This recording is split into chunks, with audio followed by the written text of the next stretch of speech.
Hello guys, welcome to my channel. Ang video natin ngayon ay kung paano mag-wiring ng single circuit breaker. Magkasama lang ang ilaw at ang outlet. Dalawang ilaw, control ng tig-iisang switch. Tapos may kasamang dalawang outlet. Pwede natin itong gamiting setup para sa bahay. Doon lamang sa maliliit na bahay. Hindi ito pwede sa mga malalaking bahay. Ang kailangan lamang ayon sa PEC, 20 amperes na circuit breaker at number 12 na wire. Yun lang ang pinapayagan na gamitin natin para sa single circuit breaker. Pagdating naman sa load natin dito, kahit ilang ilaw at outlet ang ilagay natin dyan, basta ang kailangan lamang yung mga appliances natin at ilaw na ilalagay dyan ay hindi tayo lalampas sa capacity ng 20 amperes na circuit breaker. Ang 20 amperes na circuit breaker ay katumbas ng 3,680 watts. Yan na yung 80% na allowed natin gamitin para sa isang circuit breaker. Yan lamang yung ina-allow na gamitin na load ng isang bahay para dito sa 20 amperes na circuit breaker. Karamihan doon sa mga bahay may nakikita akong wiring ganito. Ang ginagamit nila dito ay 60 amperes o kaya 30 amperes. Tapos naglalagay na sila dito ng maraming ilaw at outlet. Yung ganong wiring ay unsafe yan. Susunugin lang yung bahay natin dyan.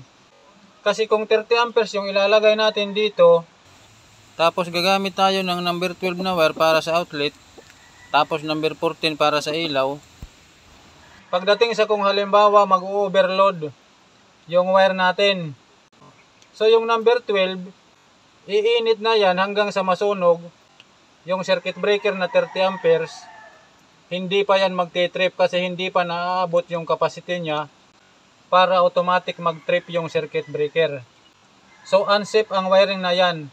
Dapat, kung 30 amperes yung circuit breaker, number 10 din yung wire na gagamitin.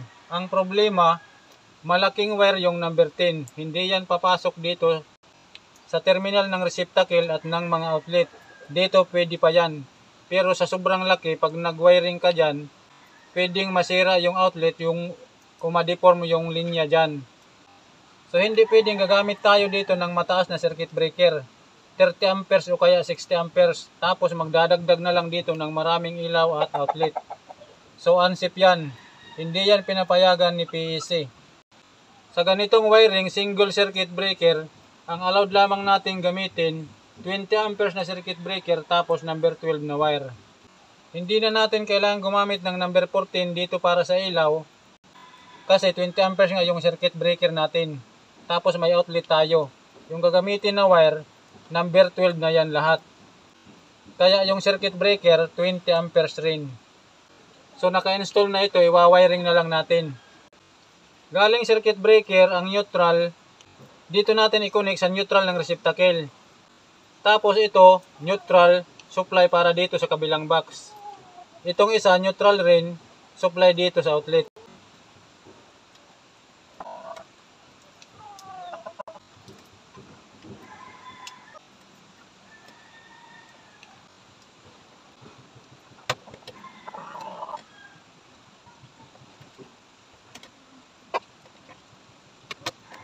Yung line naman galing circuit breaker, dito natin i-connect sa switch.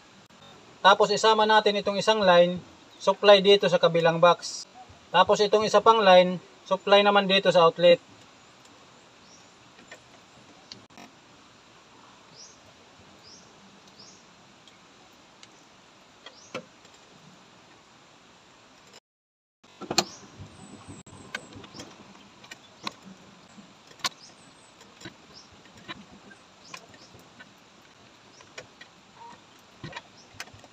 Itong return ng switch, dito na natin i-connect sa line ng receptacle.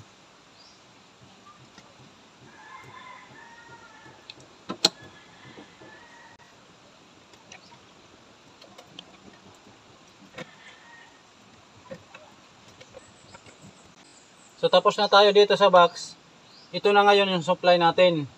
Itong neutral, dito natin i-connect sa neutral ng receptacle.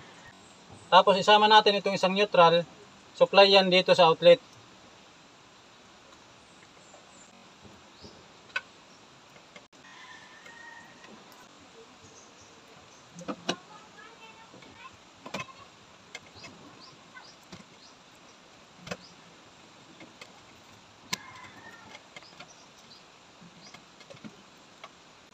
Ang line naman dito natin i-connect sa switch. Tapos isama natin itong isang line, supply yan dito sa outlet.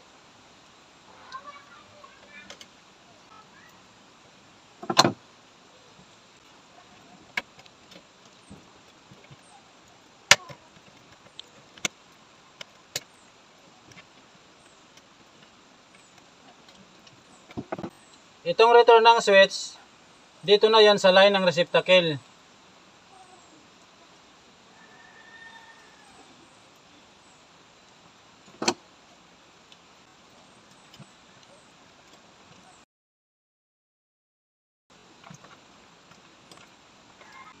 Ulitin natin yung demo para mas lalong maintindihan. Galing breaker ang neutral, pumasok yan dito sa receptacle. Tapos, diretso rin dito sa outlet. Tapos, diretso rin doon sa kabilang box. Ito yan. Supply yan dito. Yung line naman, galing circuit breaker, ito yan. Pumasok yan dito sa switch. Tapos, ang isa, dito ulit sa outlet. Tapos, ang isa pa, dito yan papunta sa box. Supply dito, ito yan. Ang return naman ng switch galing dito, ito yan. Diretso na sa line ng receptacle. So pagdating naman dito, ito na yung supply dito. Ang neutral pumasok din dito sa receptacle. Tapos doon sa outlet.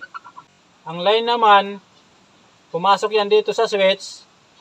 Tapos yung isa, pumasok dito sa outlet. Tapos paglabas dito sa switch, ito na ngayon yung return ng switch. Pumasok na yan sa line ng receptacle. So ipasok na natin sa box tapos i-test natin.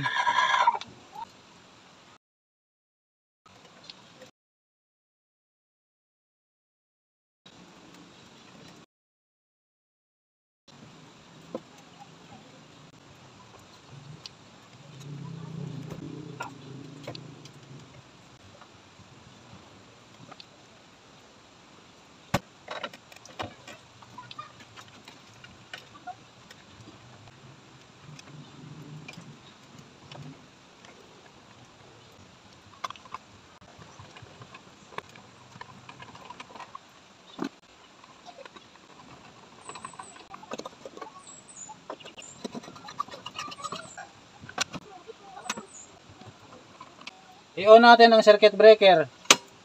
I-on natin ang switch. I-test natin ang outlet.